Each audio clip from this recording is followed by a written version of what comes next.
Snow was still falling when Rebecca Hale vanished in the town of Provo, Utah. Population 28,341. The morning of December 5, 1989, arrived with a 12-inch blizzard sweeping through the Wasatch Range, blanketing every road around the valley. At 8:07 a.m., Rebecca's neighbor, Margaret Olsen, saw her. The 30-year-old woman, mother of 3 children, stepped out of the small wooden house on Maple Street, holding her car keys and a brown leather purse. Rebecca said she would stop by the bank, then head to her husband's dental clinic, Dr. Thomas Hale. Before picking up the kids from school, Olsen watched as her dark blue Ford Tempo turned the corner and disappeared into the thick snow swirling around Silverridge Lake. What happened in the next 62 minutes would haunt Provo for more than 20 years afterward. Before diving deeper into the story, don't forget to subscribe to the channel and hit the notification bell so you don't miss the latest cases. The town of Provo, Utah, in late 1989, was shrouded in bitter cold. Snow covered the narrow roads, surrounded by the silent peaks of the Rocky Mountains. In the southern residential area of the city, the house at number 214 belonged to the Hale family, a family that locals still regarded as a model of stability and gentleness. Rebecca Hale, 30 years old, was a familiar figure to the neighbors. Simple, considerate, and always busy caring for her 3 young children. Her husband, Dr. Thomas Hale, ran the Summerbrook Dental Clinic in the town center, a newly opened facility trusted by many. That Monday morning, the sky was cloudy, with light snow falling. Rebecca prepared breakfast for the kids, chatted briefly with her husband before leaving the house. She carried her wallet, car keys, and a few documents to handle that day. Her plan was straightforward: stop by the bank to deposit money, then go to the clinic to help Thomas check the books before the holiday break. As her dark blue Ford Tempo left the main road, neighbors still saw her wave goodbye through the window. That was the last time anyone saw Rebecca alive. Noon passed without notice, until the school called to report she hadn't come to pick up the children as usual. Thomas thought his wife was busy, but by early afternoon, calls to the bank office and the clinic yielded no information. She hadn't appeared anywhere, nor left a message. Anxiety began to spread in the family. They called friends, relatives, neighbors, then the local church, but no one knew where Rebecca had gone. By evening, as temperatures dropped below freezing and snow began to fall heavily, Thomas drove to the Provo police station. In the duty report, he stated briefly, "My wife left the house this morning and hasn't returned." With that statement, the missing person file was opened, marking the start of one of the most baffling cases the town had ever seen. The next morning, Police Chief Harold Ellis took over the case and ordered a full search across Provo. Ellis was cautious, having handled many winter accidents, but rarely a disappearance without clues. He immediately instructed the operations team to record all initial information from the Hale family: Rebecca's identifying features, age, clothing, vehicle, time of departure, and possible stops. Initial data showed she typically used University Avenue, the road connecting the southern residential area to the town center, where the bank and Thomas Hale's dental clinic were located. Ellis marked this route on the map and ordered a sweep of every segment, including side roads leading to less traveled suburban areas. On the first morning, 2 patrol teams were assigned. One team checked around the city center, focusing on shops, parking lots, and commercial areas. The other expanded southwest toward Silverridge Lake, an area with low-lying terrain, sparse pine forests, and narrow roads running along the water's edge. The plan was carried out in harsh weather. Snow had fallen all night, adding more than 20 centimeters to the cover, with strong cold winds from the Wasatch Range significantly reducing visibility. Rescue vehicles moved slowly, with some sections reduced to a single narrow lane between snow walls. Ellis knew that any ground traces not recorded soon would quickly vanish when the sun rose or new snow fell. Patrol officers reported back to headquarters one by one. Initial results were not promising. The bank confirmed Rebecca had not made any transactions. Dental clinic staff said she hadn't shown up that morning. Neighbors confirmed they only saw her leave early, with no signs of distress. These scattered pieces of information led Ellis to conclude the victim had disappeared in a short time frame, over a distance of just a few miles between the residential area and the center. He ordered a recheck of all gas stations, small restaurants, and the experimental traffic cameras the Department of Transportation was installing along the main route, hoping to find images or additional statements. By early afternoon, the search expanded toward Silverridge Lake. This was a sparsely populated area, isolated by low hills and lakeside forests. A 3-person patrol team moved along the dirt road down to the lake to checkpoints prone to accidents. Snow on the road was compacted into layers, mixed with faint tire tracks of unclear shape. At the third curve, they noticed small tire marks deeper than usual, extending from the road's edge down the slope toward the water. Nearby were a few medium-sized shoe prints, with uneven step spacing, heading straight to the lake shore before stopping. The patrol team recorded the location, used measuring tape and stakes to mark it, then took photos for the file. By late afternoon, the report was sent to headquarters. Ellis reviewed the records and noted the anomaly. This route was outside Rebecca's normal path. He ordered the area around the lake sealed, halting all civilian activity until checks were complete. In his work notebook, he wrote, "Tire tracks heading toward the lake need urgent verification." That was the first time since the disappearance began that the investigation team had a specific, though fragile, lead amid the white expanse of Utah's winter, where traces could be buried after just one night of new snow. The next morning, as the snow temporarily stopped, Police Chief Harold Ellis's investigation team returned to the area marked in the previous afternoon's patrol report. They moved slowly along the icy narrow road toward Silverridge Lake. The weak morning light reflected off the snow, revealing tire tracks imprinted from the day before, now frozen solid. Approaching the third curve, about 100 meters from the water, the officers discovered the dark blue Ford Tempo lying quietly by the roadside, its front end angled down the slope, rear lightly touching a small pine tree. The car showed no significant damage, only a thin layer of snow covering the windshield. Ellis ordered a temporary barricade to prevent other vehicles from entering. He walked around the scene, noting the car's stable position on the road, with the right front wheel slightly off the asphalt edge. From the observation angle, it appeared the driver had intentionally stopped there, not skidded due to loss of control. No signs of a strong impact, airbags not deployed, hood intact, doors closed, not locked.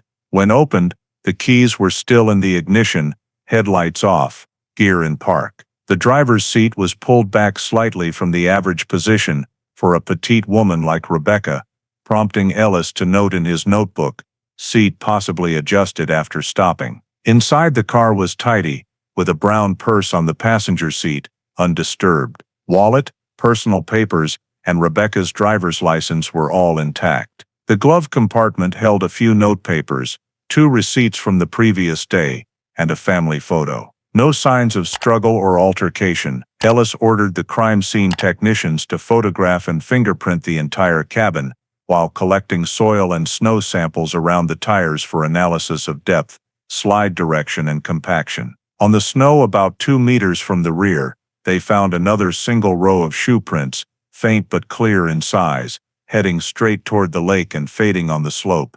The prints were about 26 centimeters long, matching adult women's shoe size, but due to the iced snow surface, sole patterns could not be determined.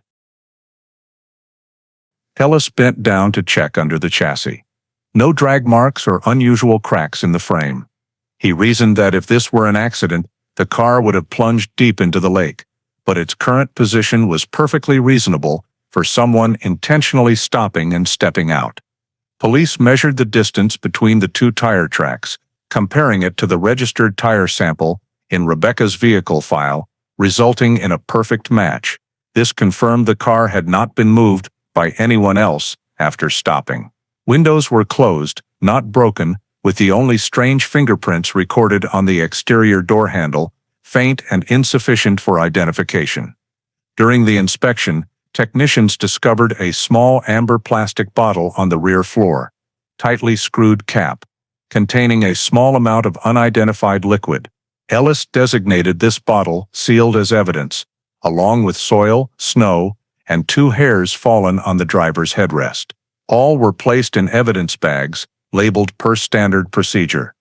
A portion of the soil and snow samples was sent for moisture analysis to relatively determine when the car stopped based on the previous night's temperature cycle. At noon, after completing the check, Ellis gathered the entire team to evaluate the scene. All factors, the car's position, intact condition, absence of violent signs, indicated the driver had stopped deliberately.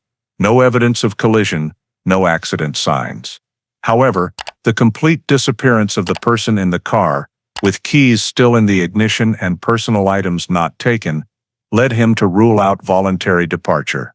In the internal report sent to the department at day's end, Ellis clearly stated, "Scene indicates intentional stopping, not accident. No signs of struggle or theft. Case classified as suspicious disappearance." The evidence was sealed and transferred to the forensics lab in Salt Lake City, while the Silverridge Lake area remained preserved for further searches. At that point, Provo police did not yet know that those seemingly simple notes would be the start of an investigation file spanning decades. In the following 2 days, Provo police focused on interviewing residents around Silverridge Lake and along the route from the southern residential area to the town center. The witness list was quite long, including early commuters, delivery truck drivers, mail carriers, and some residents in scattered houses near the downhill road to the lake. The police goal was to determine if anyone had seen Rebecca or her dark blue Ford Tempo on the morning of the incident. The first report came from a mail carrier who said that while passing the area mid-morning, he saw a small dark-colored car parked on the shoulder, headlights still on despite daylight. He didn't notice anyone inside because the car was partially hidden toward the pine forest, but he clearly remembered the wipers were on, indicating the engine was running. Another witness, a road maintenance worker, confirmed that morning he saw fresh tire tracks on the frozen snow layer and felt the car had just left the main road. When shown a photo of the Ford Tempo, he said it was the same style, but couldn't confirm for sure. Subsequent statements complicated the investigation. A woman living more than a mile from the lake said she saw a man in a brown coat standing near the parked car, seemingly talking to someone inside. However, when asked for details, she was unsure about the license plate and couldn't describe the face due to heavy snow and strong wind. Another person, owner of a small shop on the main road, said that morning he didn't see any notable car, just a few delivery trucks passing as usual. Differences in timing and observation circumstances made the statements impossible to fully cross-reference, forcing police to consider each possibility separately. Ellis ordered a timeline map based on each witness, marking estimated positions at corresponding times. Additionally, the patrol teams continued to gather additional information from fishermen at Silverridge Lake. 2 of them stated that they were on the east shore that morning but heard no vehicle engines and saw no strangers. They only recalled a faint smell of gasoline drifting in the wind, but since this was an area with many snowmobiles, they did not consider it unusual. All details were recorded in the report, no matter how minor. Ellis read through each line and realized that except for multiple people confirming they had seen the car, no one could confirm that Rebecca had left it or that anyone else was with her at the scene. When compiled, the statements formed an incomplete picture. The Ford Tempo appeared on the roadside in the morning, possibly still running, and then no one saw any movement. There was no evidence that the victim tried to seek help or left the car on foot. The physical traces at the scene were consistent with the car stopping intentionally rather than skidding due to weather. Ellis considered 2 hypothetical directions. 1, Rebecca stopped the car due to a minor issue and then disappeared in the harsh weather conditions. 2, there was external intervention, someone appeared and made her vanish. The police also received several anonymous calls in the following days providing scattered information about a woman resembling Rebecca with a man at a small gas station on the outskirts. When the investigation team checked, the security camera there had been broken for months, and the staff did not remember any notable customers. Nevertheless, Ellis requested that the data be retained and cross-referenced with other reports to rule out coincidence. All clues were rearranged on the timeline, but the details remained fragmented, with no specific evidence proving what happened after Rebecca left home. By the end of the week, Ellis's interim report stated clearly, witnesses confirmed seeing the vehicle, but no one saw the victim. No consistent description of the man in the brown coat. No physical evidence confirming the presence of a third party. The probability of a weather-related accident remains, but the possibility of external intervention cannot be ruled out. This was the only conclusion the investigation team could reach at that time, while the snow continued to fall heavily, gradually obscuring the few remaining traces around Silverridge Lake. After completing the collection of statements from the Silverridge Lake area, the Provo police shifted focus to the person closest to the victim, Thomas Hale, Rebecca's husband. The session was conducted at the sheriff's office on the Thursday morning following her disappearance. Ellis prepared a list of questions related to the morning schedule, family relationships, finances, and the mental state of the Hale couple in recent months. Thomas arrived on time, neatly dressed, calm in demeanor, showing none of the confusion typically seen in victims' relatives. He told Ellis that everything that morning had been completely normal. Rebecca woke up early, prepared breakfast for the children, then said she was going out for some personal errands. He remembered that she took her wallet and papers and said she would stop by the bank and then the clinic to help him organize the books before the holiday. According to him, they had no arguments, and Rebecca was completely calm and cheerful. When asked about the marriage, Thomas replied briefly that he and his wife lived harmoniously, with no major conflicts, only occasional disagreements about work and finances. He said that the newly opened clinic had faced many difficulties over the past year, with high operating costs and some equipment still on installment payments. Rebecca, according to him, was frugal and often worried about debts, but never showed signs of depression or wanting to leave. Ellis noted every detail carefully, then asked about Thomas's work schedule on the day of the incident. He stated that he left home about half an hour after his wife, arrived at the clinic near 9 o'clock, and worked with 2 nurses and a receptionist. Ellis requested confirmation of specific times in the appointment book, but the records for that day only showed 1 patient scheduled in the afternoon. When asked if he had left the clinic that morning, Thomas paused for a moment and then replied, "Might have gone out for about half an hour to pick up dental supplies from the supplier's warehouse. I don't remember the exact time." Ellis asked him to describe the route and the warehouse location. Thomas said it was a warehouse in the south of the city, about a 10-minute drive from the clinic.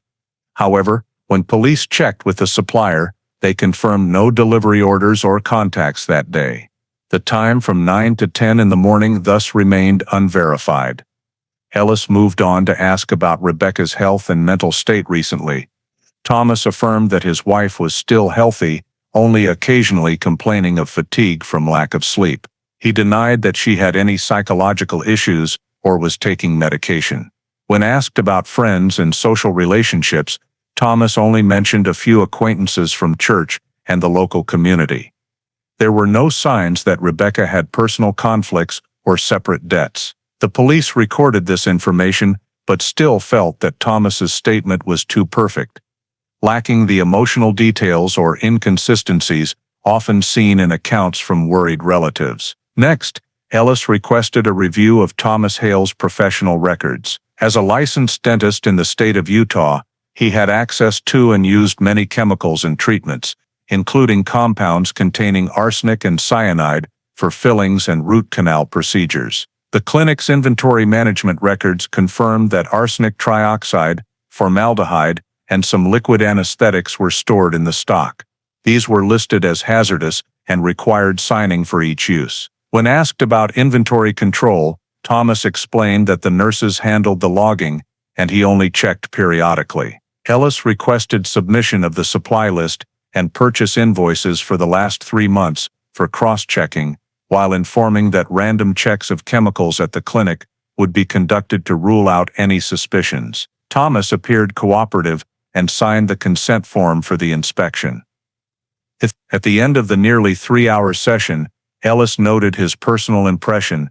Thomas remained calm throughout, answered clearly, did not avoid questions, but lacked the natural emotional expressions of a husband worried about his missing wife. He did not ask the police about investigation progress or show impatience. This feeling drew Ellis's attention, but he understood there was no specific evidence yet to raise criminal suspicions. The interrogation report was completed that day, filed with the case file with a final note.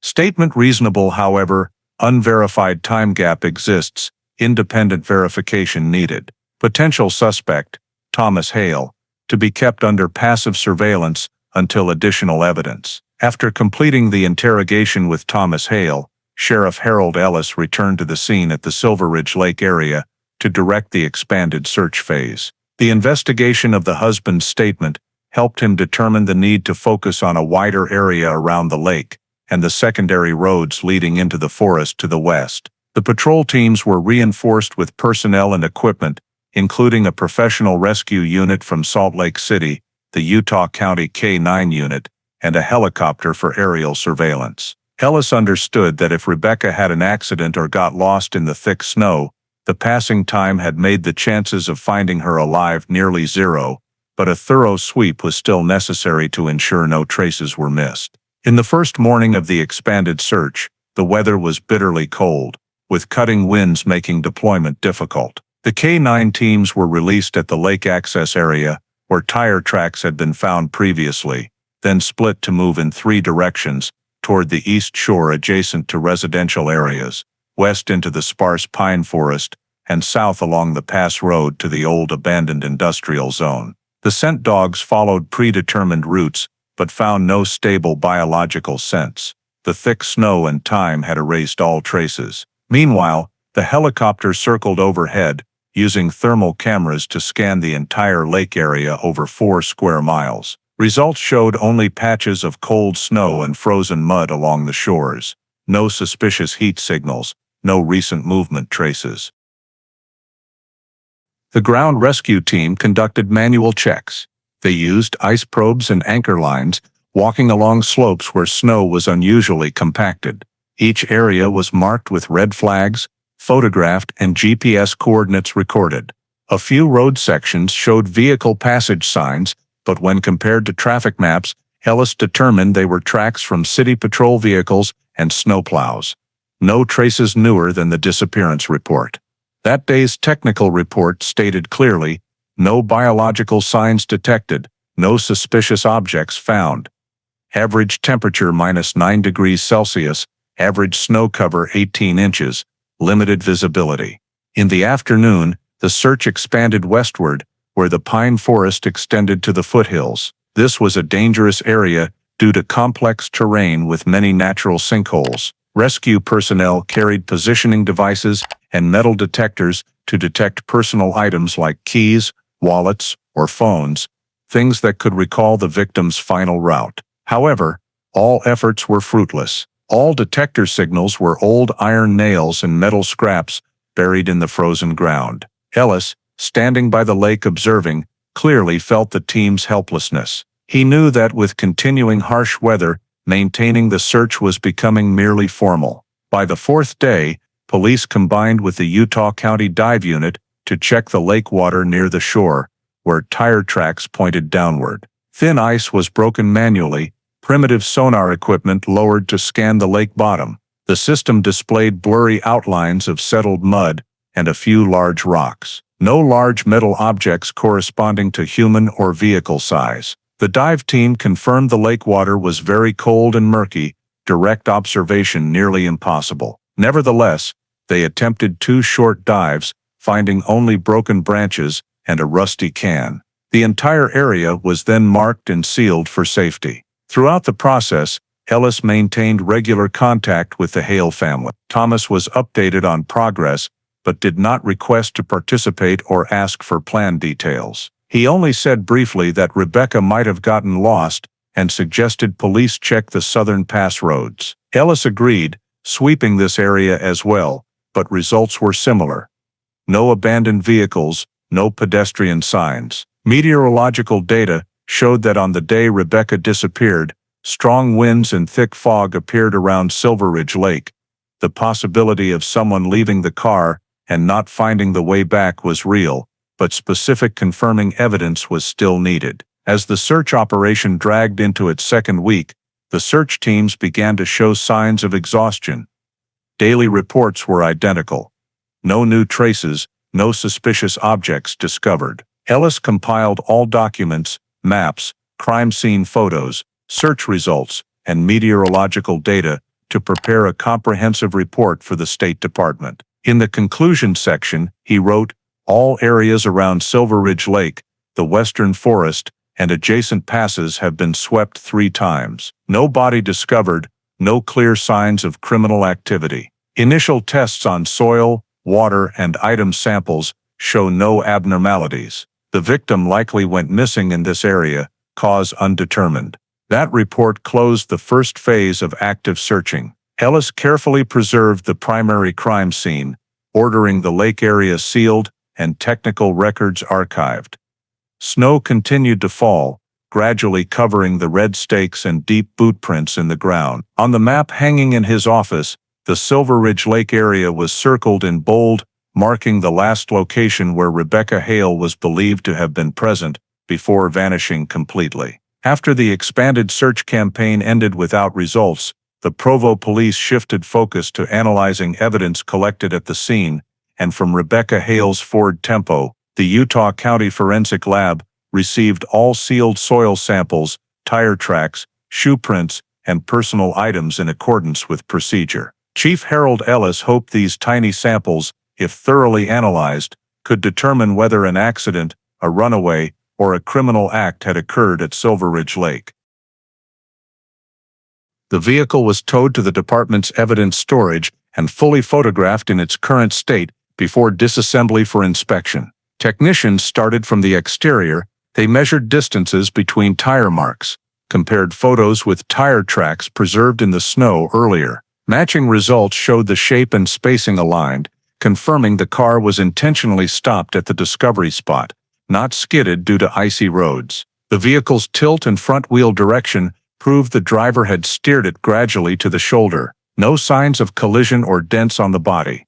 Inside the cabin, the driver's seat was positioned lower than Rebecca's usual habit.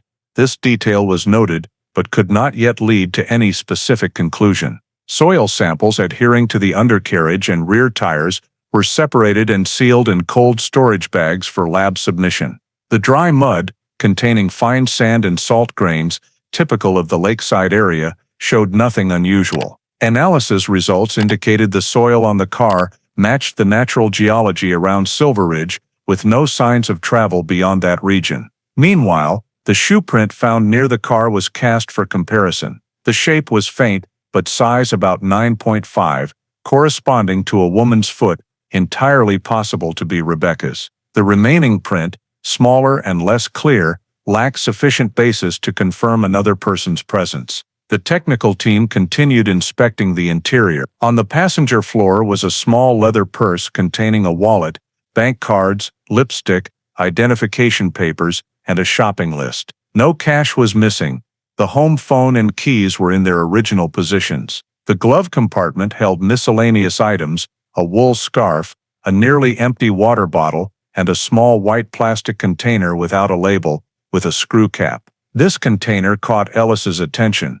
He ordered it sealed and sent to forensics due to its unknown purpose. Inside remained a small amount of clear, odorless, colorless liquid. The Utah State Lab, using 1989 technology, employed gas chromatography and basic infrared spectroscopy. Initial results showed the liquid sample did not react to common indicators for alcohol, gasoline, or solvents. The technical report stated, "No identifiable organic toxins detected," negative results. However, in the notes, the technician acknowledged the sample quantity was too small and equipment limitations insufficient for complex compounds. Ellis read the results and underlined negative, but still requested the sample be stored in cold storage in case re-examination is needed in the future. Technicians continued searching for biological traces. They scanned the entire interior with ultraviolet light, checking seats, steering wheel and gear shift. No signs of blood, hair or cellular tissue. Similar results in the trunk, besides a few household items, nothing suspicious. Fingerprints on door handles, rearview mirror, and windshield all belonged to Rebecca and Thomas Hale, regular users of the vehicle. Ellis noted that the absence of new prints also meant no proof a stranger had been in the car. The comprehensive report sent to the state police department at month's end concluded all physical evidence was clean, no signs of violence, no poisons or unusual chemicals, no evidence a crime had occurred. The technical file described clearly, the scene shows no third-party presence. Traces match the possibility the victim stopped the vehicle herself and exited under harsh weather conditions. Ellis reviewed all documents, sensing the emptiness of the results. Every sample, every crime scene photo, all pointed to the same conclusion, no specific evidence proving Rebecca was harmed. However, her disappearance without taking money, papers or any trace still made the case impossible to consider voluntary. In his notebook, Ellis wrote the final line for this inspection phase. Evidence doesn't lie, but it also says nothing. No direct proof of crime, nothing confirming an accident. He underlined those lines twice before temporarily closing the file and awaiting supplemental search results from nearby areas. 4 months after Rebecca Hale was reported missing, the Provo police's official investigation remained stalled. Consecutive, expanded searches were launched and ended in silence. Evidence from the scene revealed no further clues, while witness statements grew contradictory over time. No new discoveries, no signs of crime, no physical data showing Rebecca had left the Silverridge area. From a legal and administrative perspective, the case began falling into missing person cause unknown status. Chief Harold Ellis spent nearly all of March and April 1990 reviewing the file. He examined every transcript, every crime scene photo, every forensic report. All tests aligned. Negative, no toxins, no blood, no struggle signs. Tire tracks and shoe prints only proved Rebecca stopped at the lake area, but nothing beyond that. Ellis held 2 more meetings with the forensic team and patrol unit, but no one had new proposals. Hypotheses raised: accident, slipping into the lake, or exiting the car in a blizzard, all lacked verifying evidence. Divers twice swept the nearshore water, results still negative. In the report to the Utah State Police, Ellis summarized investigation progress in 3 parts: scene, witnesses, and evidence. All 3 lacked basis for criminal conclusion. The final evaluation stated, data indicate the victim likely vanished under natural conditions, no evidence of criminal act. The wording was cautious, cold, carefully chosen to reflect the file's status. However, internally, everyone understood the case was deadlocked. No body, no motive, no convincing explanation. Local media, intensely interested in the first month, gradually shifted to other topics. Brief articles about the mysterious Provo woman disappearance appeared sporadically on back pages. The local community, after failed volunteer searches, returned to daily life. The Hale family home stayed shuttered, with little light at night. Thomas Hale continued at the clinic, working quietly, occasionally appearing at church with the children. Police had no legal reason to continue monitoring him. Ellis, though still suspicious, could not keep the case in criminal investigation status without evidence. By late April, he completed the comprehensive report, nearly 80 pages thick, and sent it to the Utah County Prosecutor's Office for opinion. 3 weeks later, the official response arrived: no criminal basis, file classified as missing person. On that basis, the Provo Police Department transferred the case to long-term storage. The file was coded 89-416, missing person. Rebecca Hale. Original stored in the main records room, copies sent to the state and Utah Bureau of Investigation. The day Ellis signed the order ending the initial investigation, Provo's weather had turned to spring. Snow melted, Silverridge Lake returned to its gray-green calm, as if it had never been the center of a massive search. In his office, he placed the thick file on the shelf, holding it steady for a few seconds before pushing it deep into drawer 4. No one on the team said a word. Ending a case without resolution was something none wanted, but there was no alternative. Before closing the final transcript, Ellis added a short line in his personal notebook, a habit he kept when finishing a case. No body, no evidence, no identifiable crime. Next to that line, he drew a thin horizontal mark, then closed the book. For him, it was not the satisfaction of duty fulfilled, but a sense of incompleteness, as if something remained unsaid. But procedure had to continue. Other cases awaited. The Rebecca Hale file, once again, was just one stack of papers among hundreds in the Provo Police Department's storage, where few thought it would ever be mentioned again. After the missing person Rebecca Hale file was closed, her name gradually faded from conversations in Provo. The small, peaceful town returned to its routine, and the 1989 disappearance was only occasionally recalled as a vague story in gatherings of old police officers. Harold Ellis retired in 1998, handing over all files to the Utah State Police. The nearly 100-page document, with blurry crime scene photos, was moved to storage in Salt Lake City, among thousands of unsolved cases. On the spine remained faded typed letters, Case Number 89, 416, Hale, Rebecca, missing person. For over 2 decades afterward, no one reopened the file. Those involved in the initial investigation had either retired or transferred. The state's old data system was digitized, but cases without new developments were only entered with name, opening date, and inactive status. Rebecca Hale became one of hundreds of faded names on that list. A disappearance without a body, without conclusion, without anyone responsible for follow-up. The old Hale family home changed owners. The Summerbrook Dental Clinic still existed, but under a different name. For Provo's younger residents, the name Rebecca evoked nothing memorable. Time passed, everything covered in a thick layer of dust from forgetting. Only the yellowed paper documents remained silent in the Utah State Storage, a gray concrete building on the edge of Salt Lake City, holding over 30,000 unsolved files. For many years, no one touched the file coded 89, 416. The new Provo chief, reviewing old missing persons lists, simply marked no updates since 1990. The Hale case, to him, was just a small piece in local law enforcement history. Then, in the summer of 2014, Utah experienced its worst drought in decades. Record low rainfall and early snowmelt caused water levels in most reservoirs to drop severely. Silverridge, once the center of the 1989 search, had its water drawn down over 6 meters, exposing ancient mudflats and scorched grass along the western shore. Local authorities organized an environmental survey team to measure sediment and assess drought impacts on water sources. The team included 3 researchers from the University of Utah and 1 Provo County geological technician, working continuously through August. On August 17th, while the team was collecting samples on the western shore, previously perennially submerged, a technician spotted a white object mixed in the dark mud. At first, they thought it was rotted wood or drifted trash, but when scraping away the damp soil, its curved shape drew attention.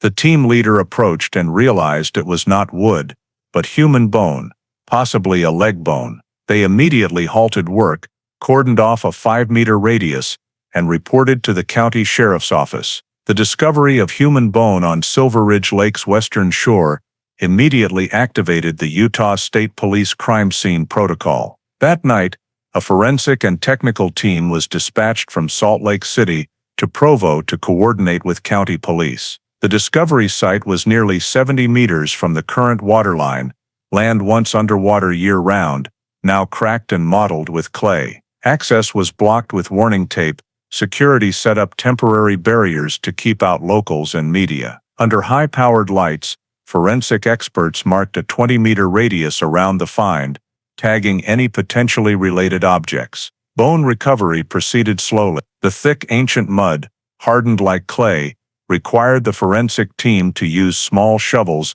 and specialized brushes to remove layers one by one. After 2 hours, they recovered additional bones, a rib section, several vertebrae, and a partial skull. All were photographed in place, GPS coordinates recorded, and placed in separate preservation bags. While scanning the surrounding area, a technician spotted a small metal object reflecting light in the damp soil. When cleaned, it was a thin silver bracelet, tarnished, with 2 faint initials, R, engraved on the inner side. This evidence was immediately documented and sealed, as it was the first detail, potentially linking directly to the 1989 missing person's identity. Alongside the recovery of the remains, the environmental technical team took soil samples around the area to assist in determining the burial duration. The geologists assessed that this mud layer formed due to natural sedimentation of the lake in the late 1980s, a time that coincides with Rebecca Hale's disappearance. The fact that the remains were intact within the same geological layer indicates they had not been moved since burial. The initial report affirmed the body likely remained undisturbed in the sediment for at least 2 decades.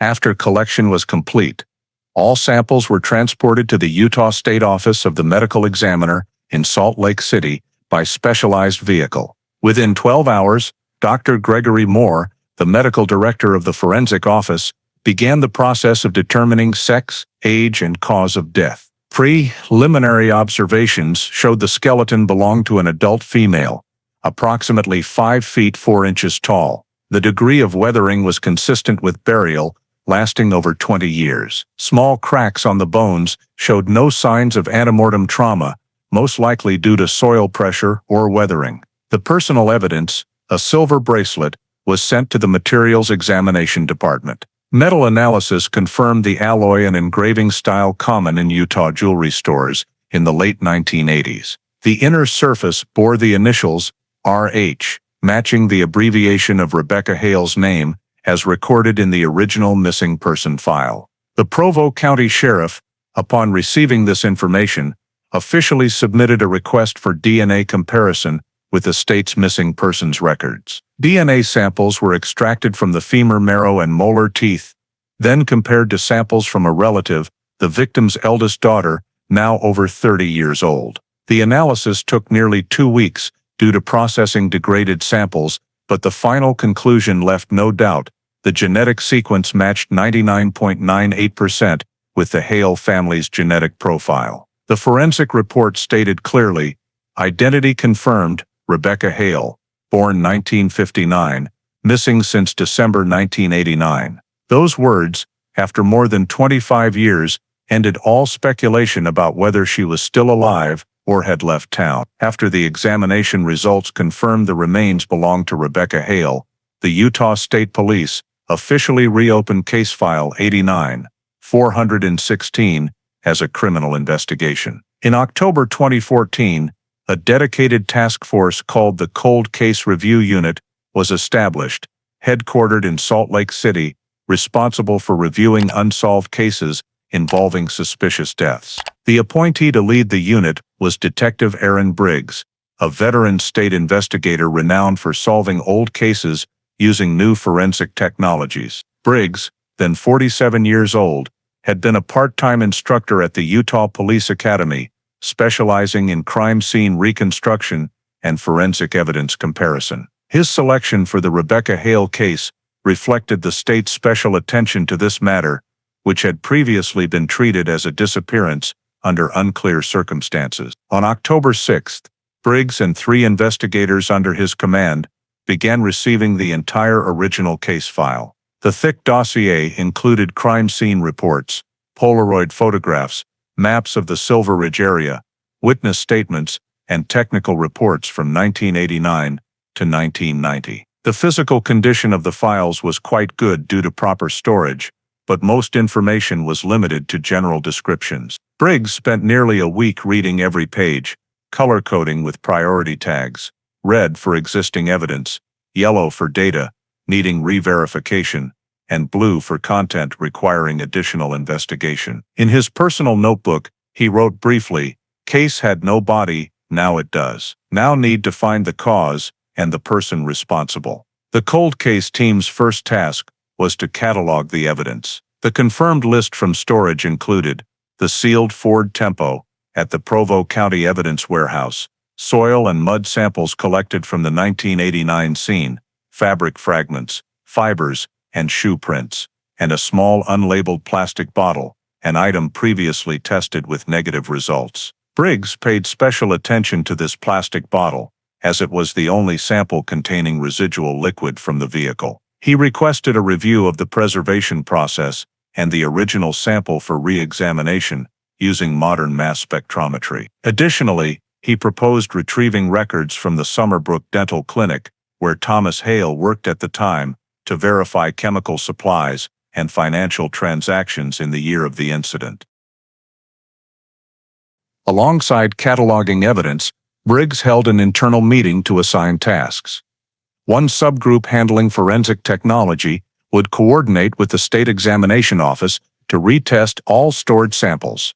The second group was responsible for reviewing Thomas Hale's personal records, professional license, tax returns, insurance contracts, and any related financial activities. Briggs emphasized that, although there was no direct evidence yet, the husband remained the only individual with potential motive and closest access to the victim. He required all data to be digitized, ensuring quick cross-referencing between old files and new examination results. Part of Briggs's plan was to apply modern forensic technology to old evidence. He created a detailed list of 12 items for re-examination: soil in the wheel wells, mud in the plastic bottle's container, sediment in the plastic bag, fabric fibers on the passenger seat, trace metals in the bracelet recovered in 2014, and residual DNA on the car door lock. Each sample was numbered and sent to the state laboratory, with requests for analysis using GC-MS and ICP-MS techniques,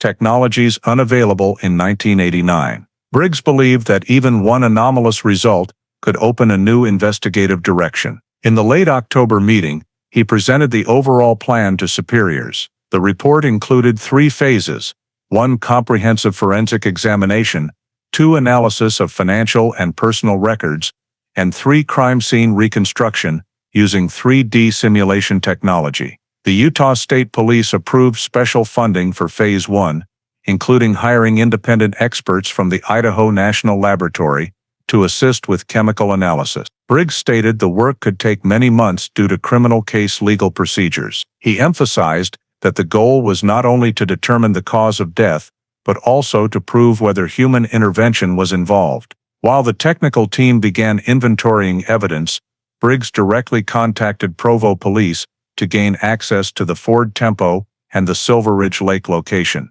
The purpose was to re-photograph the scene with laser scanning technology, creating a digital model to compare 1989 data with 2014 geological conditions. He believed this was necessary to determine if the vehicle or other objects had been moved after the incident. All operations were documented and photographed with digital cameras, gradually building a new database for Case File 89-416. In the late November report, Briggs summarized progress: completed retrieval of original files, evidence cataloging, preparation of examination, and personal investigation plans. No analysis results yet, but operational basis sufficient to restart the case. At the end of the report, he added a personal note, not in standard format: "This case began with snow, ends with mud. Time has changed our tools, but the truth still lies somewhere in the things forgotten." He underlined those words as a reminder that this investigation was not just to fulfill administrative duties, but the final effort to clarify what the entire town of Provo had once overlooked. In early 2015, after more than 2 months of inspection and classification, samples collected from the Silverridge Lake scene and old evidence from the Rebecca Hale case were officially transferred to the Utah State Office of the Medical Examiner for in-depth analysis. Under Detective Aaron Briggs's supervision, the forensic expert team began applying modern methods never used in the 1989 investigation phase. The goal was to determine the cause of death through chemical and toxicological analysis of bones, hair, and surrounding mud samples. This was seen as the decisive phase to verify whether the old disappearance was a natural accident or involved criminal elements. Bone samples selected for examination included the femur, skull, and several intact vertebrae. They were cleaned with neutral solution and dried in sterile conditions before extracting bone powder. The first analysis used inductively coupled plasma mass spectrometry to quantify heavy metals. The results drew the team's attention. Arsenic levels in the bone samples exceeded average biological thresholds by more than 20 times, while cyanide concentrations were detected at potentially lethal acute levels. The simultaneous presence of both toxic compounds, especially arsenic, which persists long in bone tissue, indicated the victim had been exposed to a large dose in a short period, rather than long-term accumulation. The preliminary report noted signs of acute poisoning, highly likely via ingestion. Next, the experts analyzed hair recovered from the mud around the remains. Though mostly decayed, a few strands were sufficient for gas chromatography, mass spectrometry testing. The results showed abrupt changes in arsenic concentrations between hair segments, consistent with the body absorbing the poison within 1 to 2 days before death. There were no signs of prolonged poisoning, ruling out chronic poisoning or occupational exposure. Combining the two data sources, the forensic specialists concluded, victim died from acute arsenic and cyanide poisoning, toxins entering the body via ingestion. At the same time, another group examined 3D modeling software to reconstruct the body's position in the sediment layer. Results showed the remains were in a straight posture, with no signs of strong impact or fractures from external force. All minor damage was determined to be natural consequences of decomposition in the lake mud environment. This completely ruled out hypotheses of a car accident or fall into the lake.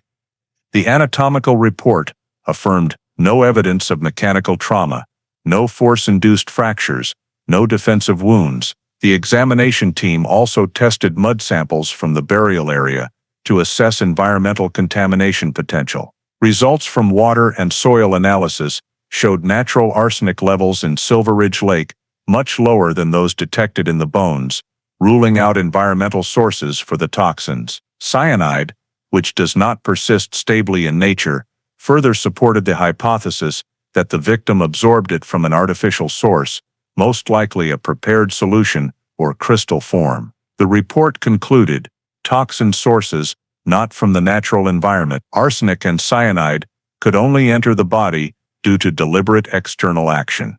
Detective Briggs received the interim results in late February 2015. He requested a summary comparison between the new forensic data and 1989 investigation notes. In the old files, the cause of disappearance was listed as undetermined, possibly due to weather or accident.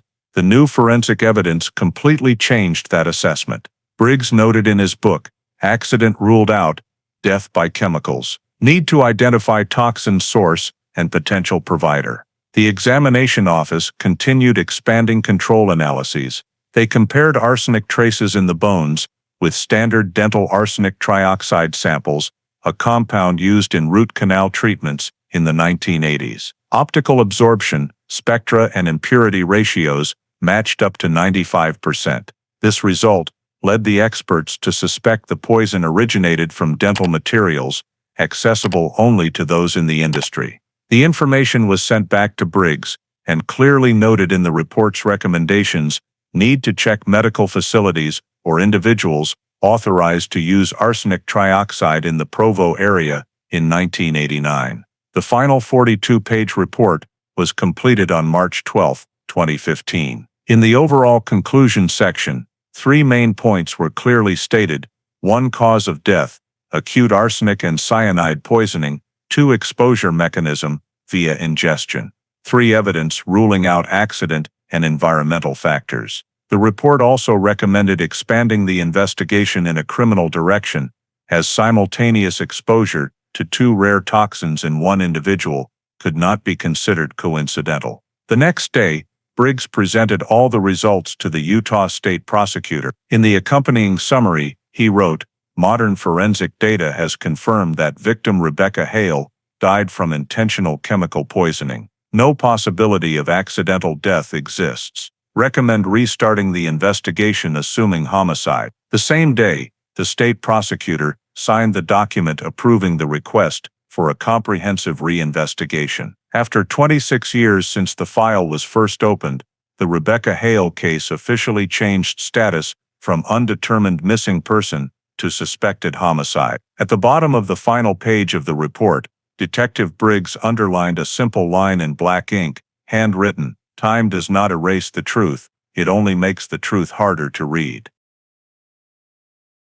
After receiving the forensic examination results determining Rebecca Hale's cause of death as arsenic and cyanide poisoning, Detective Aaron Briggs shifted focus to the Utah State Evidence Storage Warehouse to trace the origin of these compounds.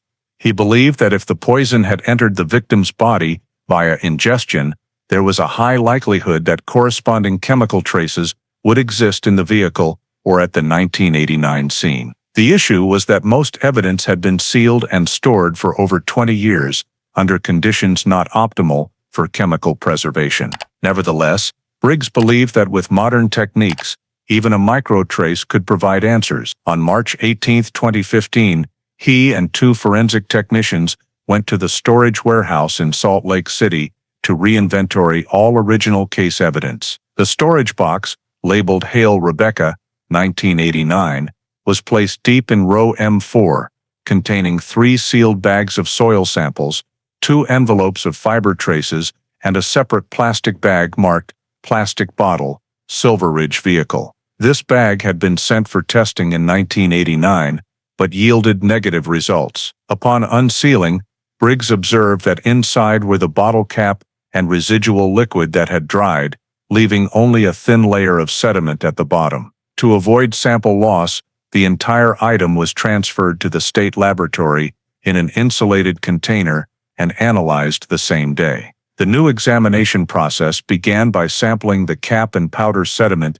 inside the bottle. Experts used a neutralizing solution to dissolve the sediment, followed by organic solvent extraction. The resulting solution was fed into a gas chromatography mass spectrometer capable of detecting chemical traces at extremely low concentrations. While the machine ran, Briggs and the technical team monitored the graph on the screen. When the results appeared, the first spectral peaks matched arsenic trioxide, a form of arsenic oxide commonly used in dentistry during the 1980s. The specialist retested with standard samples to rule out error. After 3 repetitions, the results still showed the same spectrum, arsenic trioxide, at significant concentration, sufficient to confirm the bottle once contained a highly toxic solution. Additionally, cyanide traces were detected at low levels, possibly due to long-term degradation. The report clearly noted,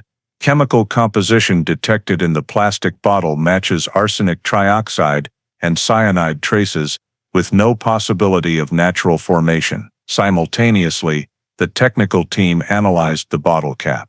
The inner plastic surface had a thin corroded film, characteristic of reactions with strong acids or heavy metals. Infrared spectroscopy confirmed the presence of arsenic oxide in the plastic layer. The match between the 2 samples, cap and sediment, strengthened the hypothesis that the bottle once contained a high-concentration arsenic solution, possibly hand-mixed. Microscopic traces showed uneven crystallization, indicating the solution was not industrially produced, but manually prepared. Briggs requested cross-referencing the new results with Utah State dental supply records from 1985-1990. Data from the Pharmaceutical Regulatory Agency recorded only a few dental clinics in the region licensed to purchase arsenic trioxide for root canal treatment, including Summerbrook Dental, the clinic owned by Thomas Hale. This match drew Briggs's special attention, as dental arsenic had nearly identical chemical properties to the sample found in the bottle. He requested deeper analysis to determine crystal form, isotopes, and impurities for comparison with remaining arsenic samples in state medical storage. Detailed analysis results were completed after 4 days. The 13-page laboratory report stated the crystal structure of arsenic in the evidence sample matched 97% with arsenic trioxide type dentapur, a product supplied to Utah dental clinics in the late 1980s. This was a chemical with unique production codes, not common outside medical use. This match nearly eliminated the possibility that the bottle contained randomly discarded chemicals from another source. Briggs reviewed the results and noted in his work log, evidence for the first time shows a direct link between the poison found in the body and controlled dental compounds. Arsenic trioxide source, likely from local medical distribution system, timing matching Hale clinic operations. He also remarked that this was the first physical evidence connecting Rebecca Hale's death to a specific chemical source, while ruling out any accident or random exposure theories. The forensic office continued cross-testing soil samples from the vehicle undercarriage and surrounding scene to rule out environmental arsenic contamination in the bottle. Results showed soil samples contained no abnormal arsenic levels, proving the toxin in the bottle was not from the environment. The technical report concluded briefly, arsenic source is artificial, highly likely transported or used intentionally. When all results were compiled, Briggs drafted a report to the state prosecutor. In the assessment section, he wrote, analysis of 1989 stored evidence using GCS-MES has identified dental-grade arsenic trioxide.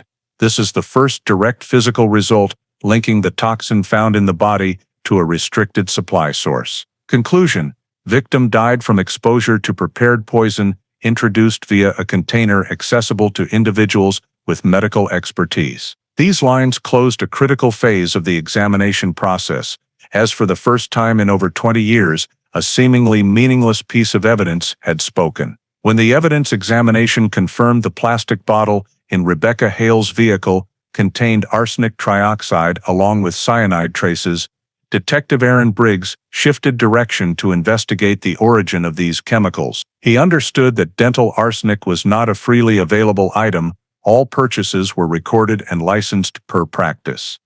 If the batch matching the compound could be traced, it might identify who ordered it and when. Briggs began by reviewing the list of medical supply companies operating in Utah in the late 1980s. Archived data from the State Board of Pharmacy recorded 8 companies licensed to distribute arsenic trioxide and potassium cyanide to medical facilities. Of these, only 3 were headquartered in Salt Lake City and had delivered to the Provo area, where Dr. Thomas Hale's Summerbrook Dental was located. Briggs sent official requests to all 3 companies asking for purchase records from June to December 1989. 2 responded that records had been destroyed per the 20-year retention policy, leaving only summary declarations. The 3rd company, Mountain West Medical Supply, replied that they still retained carbon copies of old contract faxes in paper storage at Salt Lake City. Briggs personally visited the company headquarters on March 23, 2015 to review. The archivist, a woman who had worked there since the 1980s, helped him locate the dusty 1989 file folder. The carbon faxes were faded, but headers and recipient addresses remained legible. Among the documents, Briggs found a fax dated November 28, 1989, addressed to Dr. T. Hale, Summerbrook Dental, Provo, Utah. The order clearly listed 2 items, arsenic trioxide 25G and potassium cyanide 50G, with the note for laboratory use. The signature line at the bottom was in blue ink, with a familiar slanted script. Though the fax was faded, the name was clear, T. Hale. Briggs requested the company confirm delivery procedures from that time. According to stored records, the order was placed via fax, paid by company check, and delivered in person via intrastate courier. The delivery person was required to obtain a recipient signature, then retain a stamped copy. The archivist provided an additional transport log, where order number 4875 matched the facts Briggs held. The recipient column also read Dr. Thomas Hale. The receipt stamp was dated December 1st, 1989, just 4 days before Rebecca was reported missing. This information drew Briggs's special attention. He immediately requested document backups and took the originals to the state police. Back at the office, Briggs worked with technical specialists to scan the entire carbon fax set, then used image restoration software to clarify faded text. The results were clear enough to read the full content. Purchase order, Summerbrook Dental Clinic, Atten, Dr. Thomas Hale. Shipped to 214 West Silverridge Road, Provo. Below the address line was the handwritten signature of the order, along with a contact phone number. Mountain West's internal verification confirmed the phone number matched Summerbrook's area code in 1989. Briggs cross-checked this information with Hale's professional license records from the state health department. In the license appendix, he found Hale had registered authorization to use arsenic trioxide for dental treatment, but no permit to purchase or store potassium cyanide. The presence of this chemical in the order was irregular, as cyanide was not on the standard dental supply list. Internal Health Department reports from that period also showed no authorization for Summerbrook Dental. This meant that if the order was fulfilled, Hale had purchased the chemical beyond his authority.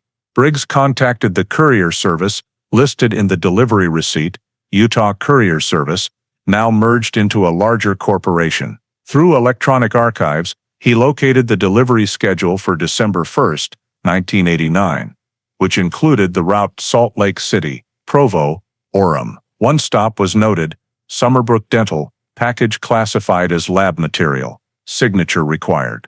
The receipt signature matched T. Hale. When zoomed in on the electronic backup, the script had the same characteristics as Thomas Hale's signature in his license file.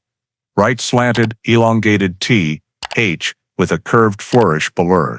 Briggs compiled all data, the original fax, delivery log, transport information, and requested the Forensic Document Office to verify the signature. The expert report concluded, signature match probability between the carbon fax and Thomas Hale's sample signature is 98%.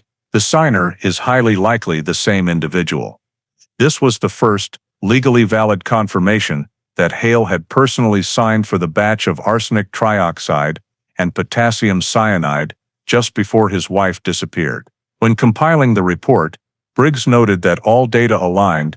The order was placed in late November, delivered on December 1st, and just 4 days later, December 5, 1989, Rebecca was reported missing. He wrote in an internal memo, time gap between chemical receipt and disappearance is 4 days. Both chemicals match toxins found in remains and evidence. The only individual with access and knowledge to use them is Thomas Hale. The 8-page report was completed by Briggs and sent to the state prosecutor in early April 2015. In the conclusion, he wrote, commercial and technical documents confirm Dr. Thomas Hale, owner of Summerbrook Dental Clinic, ordered and signed for 2 chemicals, potassium cyanide and arsenic trioxide, in late November 1989. No records indicate these were used for legitimate dental purposes. The existence of the order and original signature is direct evidence that Hale possessed and controlled the 2 lethal toxins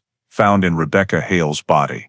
These cold, dry lines closed the chemical supply investigation phase, laying the foundation for the next line of inquiry. After identifying the chemical supply source and proving that Thomas Hale was the person who signed for the order containing arsenic trioxide and potassium cyanide in late 1989, Detective Aaron Briggs continued searching for individuals who had worked at Summerbrook Dental during the same period. His goal was to verify if any witness had seen the package delivered or could confirm the presence of these chemicals in the clinic. In the old personnel list stored at the State Health Department, he found 3 names: an assistant nurse, a receptionist, and a dental technician. The first 2 had left Utah long ago, with invalid contact records. The third, Linda Ortega, formerly recorded as the head nurse responsible for supply inventory and instrument sterilization, was now living in Arizona.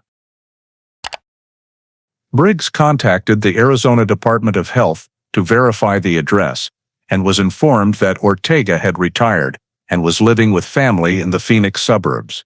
He sent a cooperation request letter, accompanied by authorization from the Utah State Prosecutor. 1 week later, Ortega agreed to meet to help clarify a few old matters. The meeting took place on April 14, 2015, at the Phoenix Police Office. Briggs recorded the entire session, with the presence of a representing attorney and an Arizona state investigator as witness. Ortega, then over 60, spoke slowly but remembered the events of late 1989 quite clearly. She confirmed she was working full-time at Summerbrook Dental at the time, responsible for medical supply inventory and receiving deliveries. In her statement, Ortega recounted, around late November, a small package was delivered to the clinic. I remember it clearly because the label read potassium cyanide, lab use, white box, with a toxic warning symbol. I was about to open it for routine checking when Dr. Hale walked in, said it was his personal order, and told me not to touch it. Briggs asked for confirmation, and she nodded. Yes, he said exactly, don't open that, I'll handle it myself. Then he took the package into his private office. I didn't see him open it, nor did I see any other chemicals arrive during that time. In the record, Ortega also stated she found this unusual because the clinic only ordered familiar dental treatment chemicals, never cyanide. However, since she had just started and didn't want to lose her job, she only noted the shipping code in the receipt log. When Briggs asked if she still had the log, Ortega shook her head. She said all supply records were destroyed at Hale's request the following year when the clinic relocated. Still, she clearly remembered the unease upon seeing the poison name and her boss's demeanor. To verify the statement's reliability, Briggs cross-referenced it with the delivery report he had previously obtained. The data confirmed the potassium cyanide package was delivered on December 1, 1989, matching Ortega's recalled timeline. In the recipient signature section, the name was T. Hale, a perfect match. Briggs noted that Ortega's testimony aligned with commercial documents and evidence analysis. All three sources matched in chemical type, timing, and location. Briggs continued questioning Ortega about the clinic's atmosphere afterward. She said that in the following week, Hale seemed tired and less talkative than usual. He canceled several patient appointments and stayed longer in his private office. Ortega remembered that in early December, Rebecca Hale stopped by the clinic one morning with some papers, but didn't speak long with her husband. After that day, she never saw Rebecca again. When news broke of the dentist's wife going missing, Ortega felt uneasy, but no one asked her about the package, and she told no one. I think I reacted wrongly, she said in the recording. When police came for statements, I was afraid of being seen as someone who lost track of chemicals, so I stayed silent.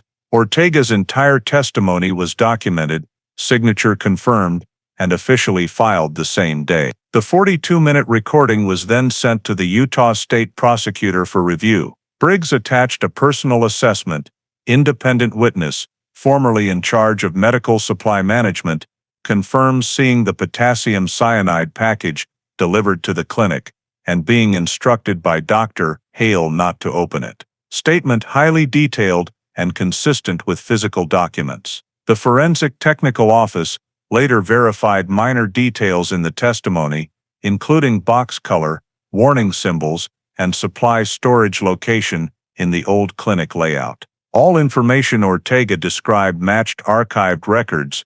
This alignment led Briggs to view her testimony as the completing piece in the chain of evidence regarding the toxin source. He wrote in his work notebook, "For the first time in 26 years, a living witness confirms the existence of a cyanide package at Summerbrook Dental." Linda Ortega's statement perfectly matches physical data, a rare convergence in the old file. In the final April internal meeting, Briggs presented all new evidence to the cold case team. On the projector screen, He placed side by side 3 images: the order, fax, delivery signature, and excerpt from Ortega's testimony. Under the heading Potassium Cyanide, Lab Use, he said briefly, "No longer an assumption? We have a witness, documents, and the chemical." The meeting ended in silence, but everyone understood the Rebecca Hale case had entered an irreversible phase where scattered details were finally aligning after more than 2 decades. After completing the witness file, Detective Aaron Briggs shifted to analyzing the financial aspect, a factor he believed could explain the hidden motive behind Rebecca Hale's death. Throughout the investigation, forensic evidence and testimony had pointed to a direct link between Thomas Hale's dental clinic and the toxin source. However, to form a complete criminal hypothesis, the reason why a socially stable individual like Hale would resort to extreme action needed determination. Briggs believed the answer lay in the numbers, something that rarely lied. He began by requesting a full retrieval of Summerbrook Dental's financial records from 1988 to 1990. Data was collected from local banks, tax agencies, and the clinic's old accounting files stored in the state administrative warehouse. After over 2 weeks of review, results showed Hale's finances were far worse than appearances suggested. Summerbrook, open less than 2 years, was already in liquidity crisis. In 1989, total bank debt reached $120,000, including 2 commercial loans and 1 equipment mortgage. The October 1989 statement clearly noted 60 days past due, with a warning from First Provo Credit Union. An internal report even suggested considering asset repossession if Hale did not pay by early 1990. Beyond bank debt, Hale's personal tax records showed clinic revenue dropped nearly 40% from the first year. Patient volume declined, operating costs rose, and high interest rates left his finances nearly depleted. Meanwhile, insurance declarations revealed a notable move in October 1989. Just 6 weeks before Rebecca disappeared, the life insurance policy on her was increased from $50,000 to $250,000, 5 times the original value. The adjustment form was signed by Thomas Hale as sole beneficiary. Western Life Insurance confirmed the new policy took effect on October 20, 1989, meaning if Rebecca died after that date, Hale would receive the full payout. Briggs examined the details and found a small but notable point in the reason for limit adjustment section. Hale stated to match joint asset value and children's education costs. However, contemporaneous bank reports showed his savings account held less than $1,200, with no other investments in the couple's name. Raising life insurance amid financial depletion led Briggs to assess this as evidence of deliberate preparation. Expanding the review, he requested cross-referencing debt records with personal spending data. Bank documents showed that from September to November 1989, Hale withdrew over $8,000 in cash without specified purpose. During the same period, the toxic chemical order was paid by Summerbrook Dental Company check for $2,400. These expenditures, when linked, formed a unified picture: a man in financial crisis trying to escape by tapping every remaining money source, including his wife's life value.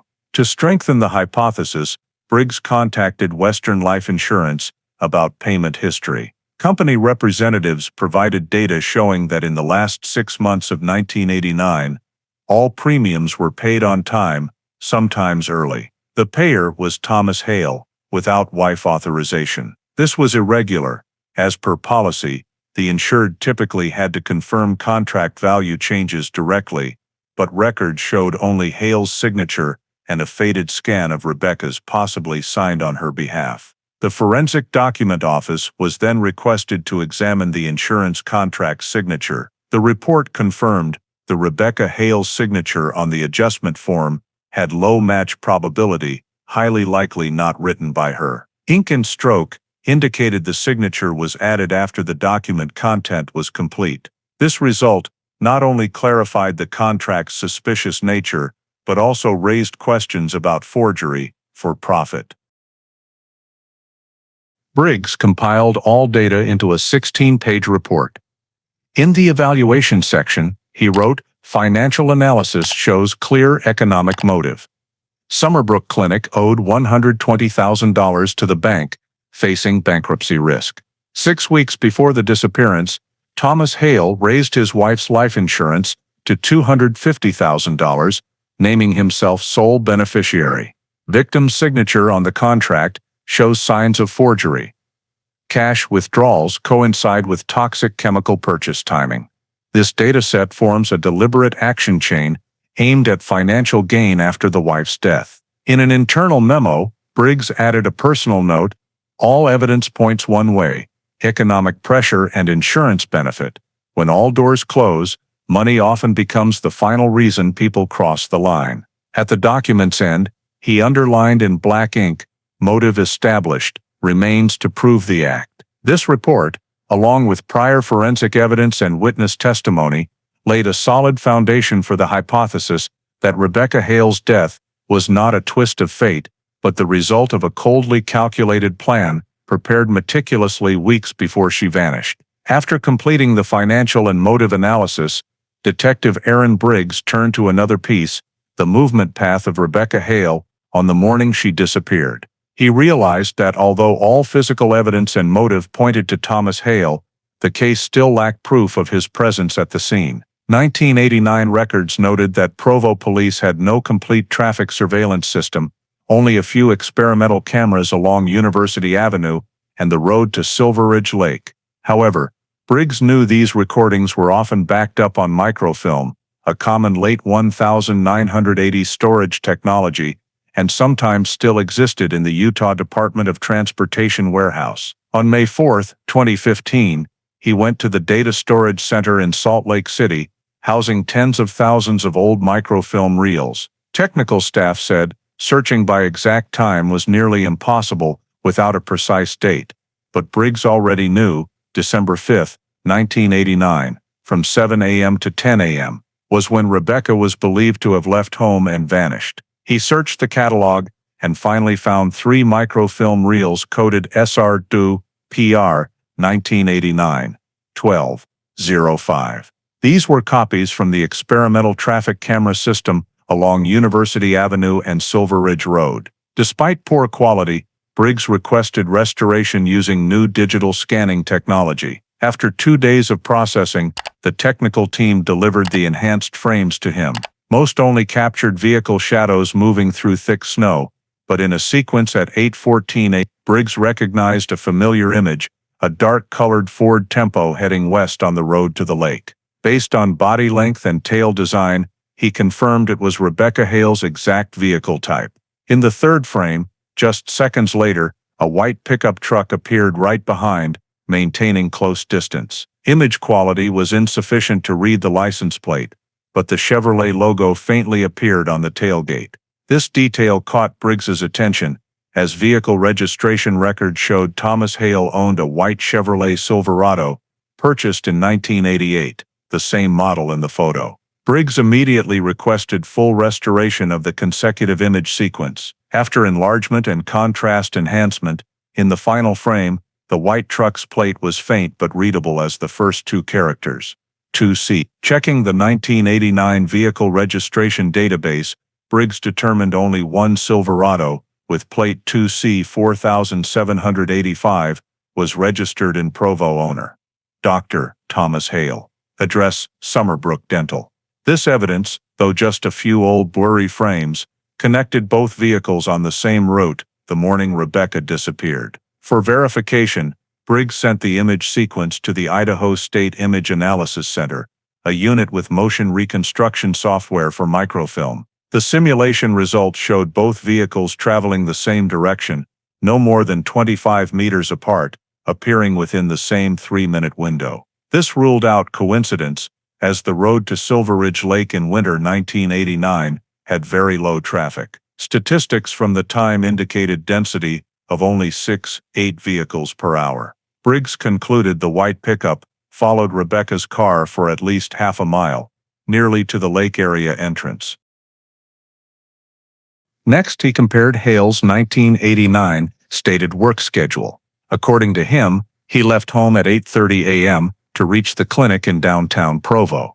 However, the camera captured the pickup heading the opposite direction out of town at 8:14 a.m. This timing conflicted with his statement and raised suspicion that Hale left earlier, following Rebecca's direction rather than to the clinic.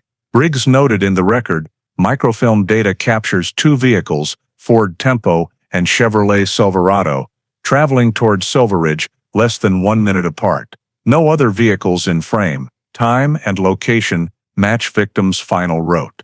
To ensure objectivity, Briggs requested independent verification from the Federal Image Technical Office at Quantico. The response report 2 weeks later confirmed similarity level between vehicle in microfilm and Thomas Hale registered Silverado is 92%, based on dimensions, shape, taillight position, and cabin structure. With this conclusion, Briggs had the first evidence proving Hale was on the same road as his wife the morning she vanished. However, what intrigued him more was the subsequent timeline in the microfilm. 3 minutes after both vehicles appeared, the same camera position recorded the road completely empty. No pickup returned, no Ford Tempo passed in the opposite direction. This meant both vehicles left the observation range and did not return.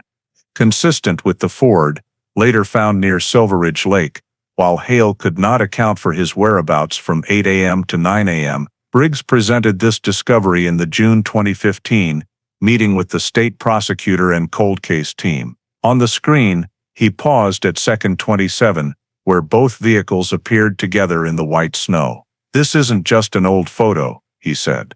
"This is truth buried in a film reel for 26 years, and now it's back to say, he was there." The official report concluded, microfilm images from the 1989 experimental camera system show a white pickup truck, plate matching Thomas Hale's vehicle, traveling immediately behind the victim's car on the road to Silverridge Lake. This data strengthens the suspect's direct connection to the crime scene.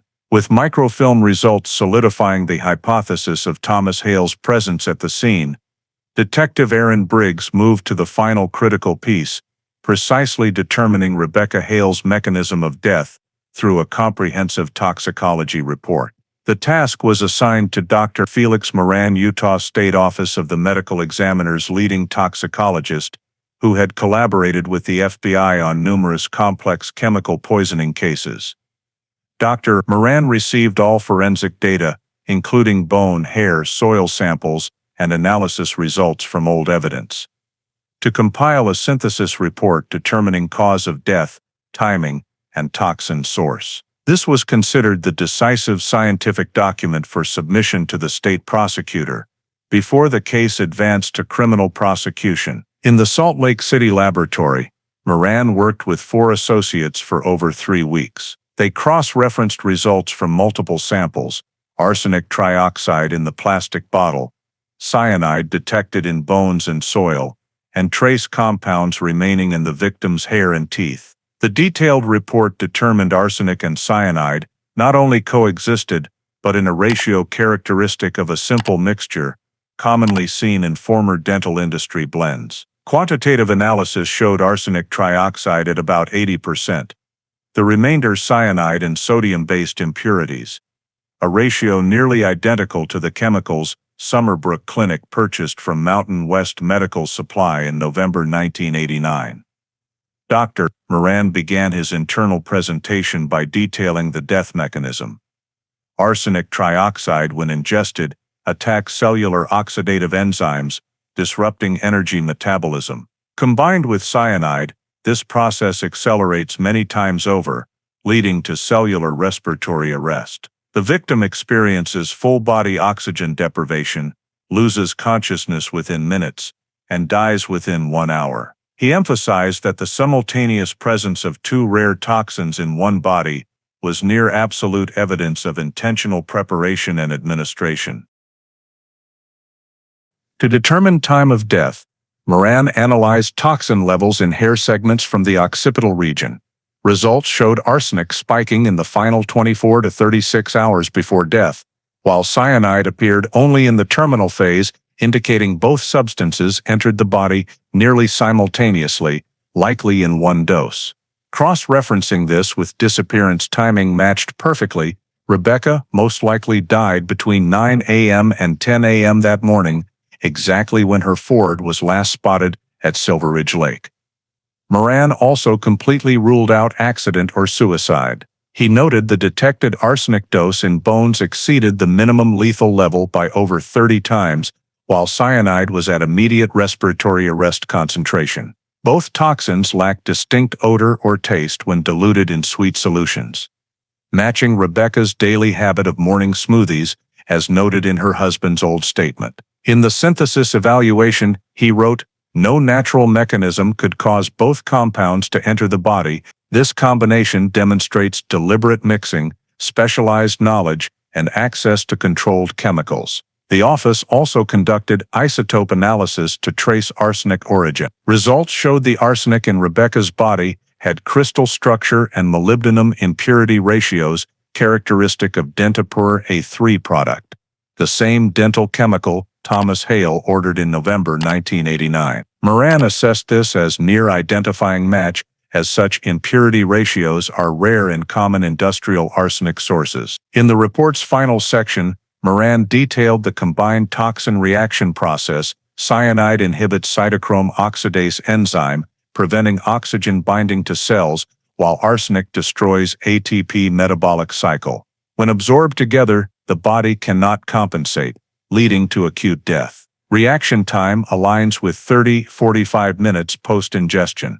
This data reinforced the hypothesis that Rebecca died within less than an hour of leaving home that morning, consistent with her drive to the lake. Briggs, reading the report, noted in the margin, death mechanism, timing, and toxin source all converge. The question is no longer was she poisoned, but who did it and how. He requested Moran summarize for prosecutorial presentation. The official 54-page report, completed June 2, 2015, was titled Toxicology Report.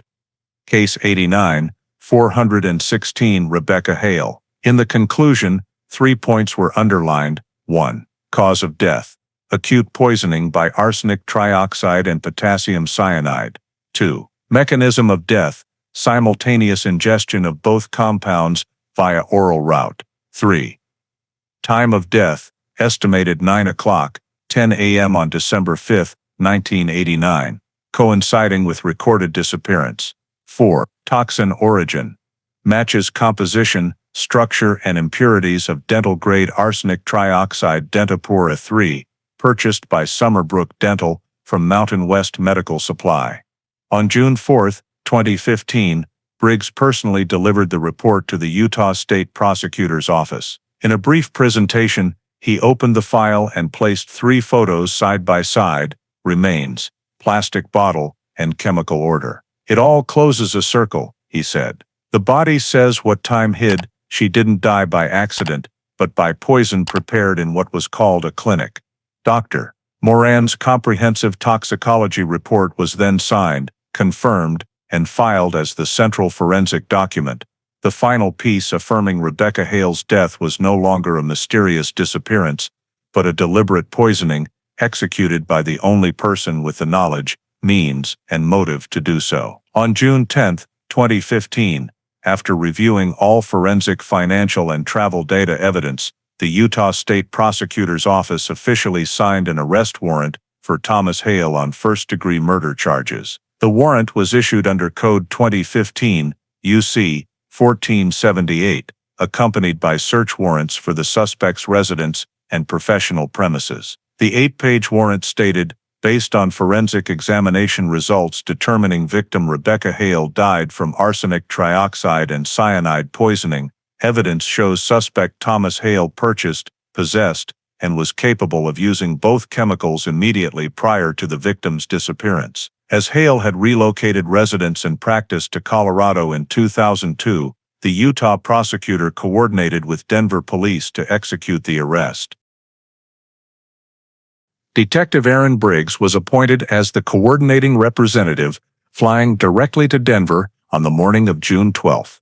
Accompanying him were 2 Utah Bureau of Investigation agents and a prosecutor's office representative. Hale's current clinic was located in the southern city's medical commercial area, named Summit Dental Group. On paper, he remained a licensed practicing dentist with no prior convictions or professional violations. The raid was executed at 7:40 a.m., just as the clinic opened for its first patient. Hale was arrested at the reception desk, to the staff's astonishment. According to the Denver police report, he remained calm to the point of coldness, asking only, "What is going on?" before being handcuffed.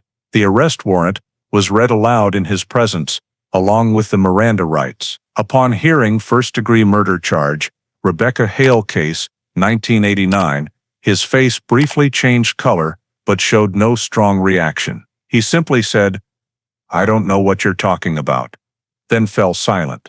The clinic was immediately sealed, with patients and staff required to leave the area for the forensic team to conduct searches. The investigation team split into two directions. One group executed the search warrant at Hale's suburban Denver home. The other inspected the office and clinic supply storage. All electronic devices, accounting records, and archived documents were seized for investigation. In Hale's private office, inside a locked file cabinet, police discovered a yellowed paper envelope clipped among old tax documents. Upon opening, they found the original 1989 fax, the document Briggs previously had only as a carbon copy. This original still bore faint blue ink and the header purchase order, Mountain West Medical Supply. In the bottom corner was the clear signature T. Hale, perfectly matching prior forensic verification. Right beneath the fax stack, they found a handwritten draft of an unsent letter titled Western Life Insurance, Policy Adjustment Inquiry. The opening line read, "I wish to confirm that my wife Rebecca Hale's life insurance policy remains in effect and the beneficiary unchanged." The paper was dated December 1989, but unsigned. The document forensic office later confirmed the handwriting matched Hale's. These items were immediately sealed as supplemental evidence, showing he had proactively contacted the insurance company just before his wife's disappearance. Meanwhile, the home search team seized additional personal items, professional notebooks, several dental chemical vials, and a personal computer. On the hard drive, forensic technicians found a folder titled Old Files, containing scanned old documents, including a digital copy of the 1989 insurance contract and family photos marked Rebecca. Archive. These details further reinforced the assumption that Hale retained wife-related documents not for sentiment, but to control potential evidence. By noon the same day, all evidence was sealed and transported to Denver police storage for handover to Utah representative. Hale was escorted in silence, face expressionless. When asked if he wanted to contact an attorney, he replied briefly, "I'll speak when I have representation." Detective Briggs, facing him, said only, "You've been silent for 26 years. Now that silence has to speak." On June 13, 2015, Thomas Hale was extradited by air to Salt Lake City under Utah State Police supervision. The transfer was kept strictly confidential until arrival at the detention facility. The press release was issued only that evening, confirming the arrest of a suspect in the Rebecca Hale case, missing since 1989, now determined to be a homicide victim. In his report, Briggs wrote, "Arrest warrant successfully executed. Original 1989 documents and insurance letter draft found at suspect's residence and office. These are critical physical evidence strengthening the chain of intentional actions leading to the victim's death." As the plane carrying Hale landed in Utah, he was taken directly to the Salt Lake County Detention Center. There, for the first time in over 2 decades, the name Thomas Hale reappeared in state records, not as a dentist, but as a defendant in a murder case frozen for 26 years. Thomas Hale's trial was scheduled to begin on February 14, 2016, at the Salt Lake City Federal District Court in Utah, nearly 8 months after his arrest. The courtroom atmosphere that morning was particularly tense, not only due to the case's severity, but because it was the first major cold case in state judicial history successfully reinvestigated after more than 2 decades. Reporters from major newspapers were present, along with dozens of Provo residents, where the case began in 1989, attending as spectators. In the front row, Rebecca Hale's 3 adult children sat silently, hands clasped tightly, while the defendant, in a light gray prison jumpsuit, kept his head down, not looking toward them. Presiding over the trial was Judge Gerald Whitmore, renowned for his strictness and resolve in serious criminal cases. The trial was expected to last 2 weeks. Representing the Utah State Prosecutor was Margaret Olsen, chief of the Criminal Division, who had handled numerous poisoning-related homicide cases. She opened with, "Today, we are not just trying a case dormant for 26 years, but delivering justice to a woman whose life was taken by the person who should have protected her most." In the initial presentation, the prosecutor outlined the full evidence structure, forensic examination results, determining death by arsenic trioxide and cyanide poisoning. The original 1989 purchase facts under Dr. T. Hale, Summerbrook Dental. Witness Linda Ortega's testimony seeing the package labeled potassium cyanide lab use, microfilm data showing Hale's pickup truck immediately behind Rebecca's car on the road to Silverridge Lake, and financial records proving economic motive. The clinic's $120,000 debt and the life insurance policy increased to $250,000, just 6 weeks before the victim disappeared. Physical evidence was projected in court. On the large screen, the prosecutor displayed the plastic bottle found in Rebecca's car alongside a GC-MS graph showing the arsenic trioxide spectrum matching the dental-grade Dentapur A3. Dr. Felix Moran was called as an expert witness, explaining the death mechanism. The victim ingested both arsenic and cyanide compounds simultaneously via the oral route. This combination causes cellular respiratory arrest and rapid death. It is a characteristic mixture only achievable by someone with chemical or medical knowledge. When asked if the toxin source could be a dental clinic, he replied firmly, "Yes." And the arsenic trioxide in the body matches exactly the batch Summerbrook Dental purchased in late 1989. Next, the prosecution presented the financial chain and motive. Bank statements, chemical invoices, and the insurance contract were placed before the jury. A financial expert was summoned as a witness, confirming Hale was in severe debt and raising his wife's life insurance to $250,000 had no reasonable economic justification. When projecting the insurance contract with Rebecca's forged signature, the courtroom fell silent.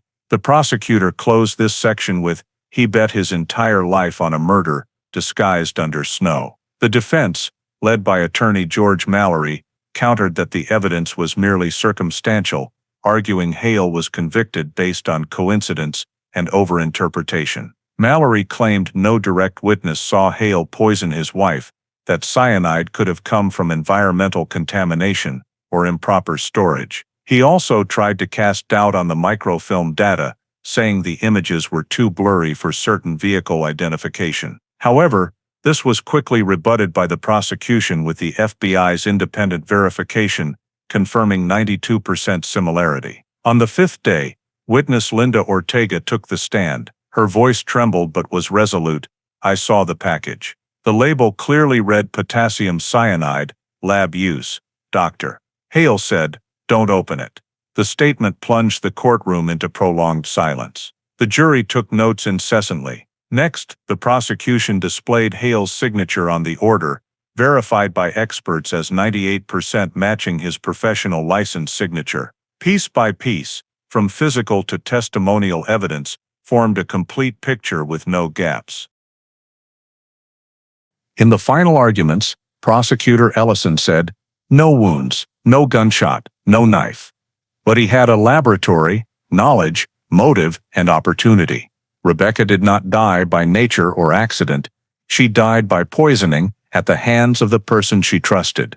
She pointed at the defendant, then closed with, 26 years do not fade the mark of truth. They only make justice arrive later." After 7 hours of deliberation, the 12-member jury returned to the courtroom. The foreperson stood and stated firmly, "We, the jury, after examining all evidence, find the defendant Thomas Hale guilty of first-degree murder. In that moment, Hale sat motionless, eyes fixed on the table, showing no emotion. In the gallery, Rebecca's eldest daughter burst into tears, while Briggs, who had pursued the case for nearly 2 years, nodded slightly, eyes red. 3 days later, Judge Gerald Whitmore sentenced defendant Thomas Hale is sentenced to life imprisonment without the possibility of parole. He spoke slowly. Justice may be delayed, but it never vanishes. Every action leaves a trace, and that trace has led us to this day. Police escorted Hale from the courtroom, his chains clinking coldly against the stone floor. Outside, snow began to fall, just like the morning Rebecca Hale disappeared in 1989. In the final report to the prosecutor, Briggs wrote, "The trial is closed, but the silence of 26 years has been broken. Justice did not come early, but it has come." The life sentence without parole for Thomas Hale became the official end to a case spanning over a quarter century, a testament that sometimes time can bury crime, but it cannot erase the traces of truth. In September 2016, 3 months after Thomas Hale's life sentence was pronounced, the Utah State Police officially completed the comprehensive investigation report for Case 89-416, Rebecca Hale. The cold case team, led by Detective Aaron Briggs, was tasked with compiling the entire 2-year investigation process, from the file's reopening in fall 2014 to its conclusion in federal court. The 186-page report, divided into 12 sections, detailed every aspect from evidence recovery procedures, toxicological analysis, chemical sourcing, witness statements, to the financial and legal factors that led to the final verdict. In the introduction, Briggs wrote, "The Rebecca Hale case is a prime example of the power of scientific preservation and long-term investigation. If evidence had been destroyed or storage procedures not maintained, the truth would have remained buried forever under the mud of Silverridge Lake." He pointed out that the first factor in solving the case was proper evidence preservation. The plastic bottle, soil samples, and items in the vehicle were sealed according to 1989 procedures, though rudimentary, still sufficient for re-examination with modern technology. The dried residue remaining in the bottle, seemingly meaningless, revealed the first clue about arsenic trioxide toxin, leading to tracing the dental chemical source. The second factor was advancements in forensic technology. The report noted GCMS and ICP-MS techniques, along with isotope analysis of arsenic and cyanide, enabled specific toxin origin identification. These technologies, unavailable in 1989, transformed old evidence fragments into decisive legal proof. Briggs emphasized, technology not only reconstructs the scene, but gives voice back to the lost. The third factor, according to the report, was the emergence of a living witness. Nurse Linda Ortega's testimony, seeing the package labeled potassium cyanide, lab use, and instructed by Hale not to open it, was considered the investigation's turning point. She was the only human link connecting real people to the chain of inanimate evidence, and her statement was precisely verified by physical data. Additionally, financial analysis and insurance records played a crucial role in determining motive. By recovering bank data and the life insurance policy, the team proved Hale had direct benefit from his wife's death. $120,000 in debt and a $250,000 policy abnormally increased just weeks before the disappearance. The report concluded, the combination of financial crisis and specialized chemical knowledge formed the perfect motive for the crime. The cold case team also dedicated a section to evaluating the impact of image documentation preservation. Locating and restoring microfilm from the 1989 experimental camera system was considered a rare technical achievement. The blurry image sequence capturing Hale's white pickup truck following the victim's car added evidence of his presence at the scene, strengthening the prosecution file. The report closed with a general conclusion. Case 89-416 demonstrates the value of forensic science and perseverance in investigation. No detail is too small, no file truly dead if properly preserved. Time may blur memory, but it cannot erase truth when evidence is maintained. The final line in the conclusion was underlined. Justice for Rebecca Hale is the result of two things: intelligence and endurance. On September 22, 2016, at a press conference in Salt Lake City, the Utah State Police announced the permanent closure of File 89416, Rebecca Hale. The original case file was resealed, with a digital copy archived in the national system. As Briggs placed the file cover into the final cabinet drawer, he said only to his colleagues, "We have given voice back to someone forgotten for 26 years, and that is why we do this job." In the cold storage room, fluorescent lights reflected off the final words on the file cover. Case closed. 2016. The story of the Rebecca Hale case, a woman who disappeared in 1989 in Provo, Utah, and was only found after more than 26 years, is not just a personal tragedy, but a mirror, reflecting values and challenges in modern American society. The story reminds us that justice may arrive late, but never vanishes, if people still believe in the power of truth and science. Details like police carefully storing the small plastic bottle in evidence storage, or scientists in 2015 using GC-MS technology to detect arsenic trioxide, the chemical Thomas Hale once used in dentistry, show the meaning of perseverance, honesty, and responsibility in every step of the legal system. In today's America, where trust in public institutions is sometimes tested, this story emphasizes the importance of data preservation, respect for evidence, and continuous investment in criminal science as the foundation of justice. The story also carries a profound lesson about trust and vigilance in personal life. Rebecca trusted her husband, a doctor with knowledge and status, but he used that knowledge to conceal a crime. This raises questions about professional ethics, about how people can use knowledge to save or destroy others. In American society, where individuals are respected but must also be accountable, this case reminds us that ethics cannot be replaced by success or reputation. Everyone must live transparently, honestly, and know that every choice leaves a trace. The Rebecca Hale file is closed, but its lesson remains open. Justice may sleep, but truth never dies. If you believe justice always finds its way back, please subscribe to the channel to join us in exploring more cases decoded after decades of silence. Thank you for following the Rebecca Hale story. See you in the next video, where truth, no matter how long buried, will be brought to light.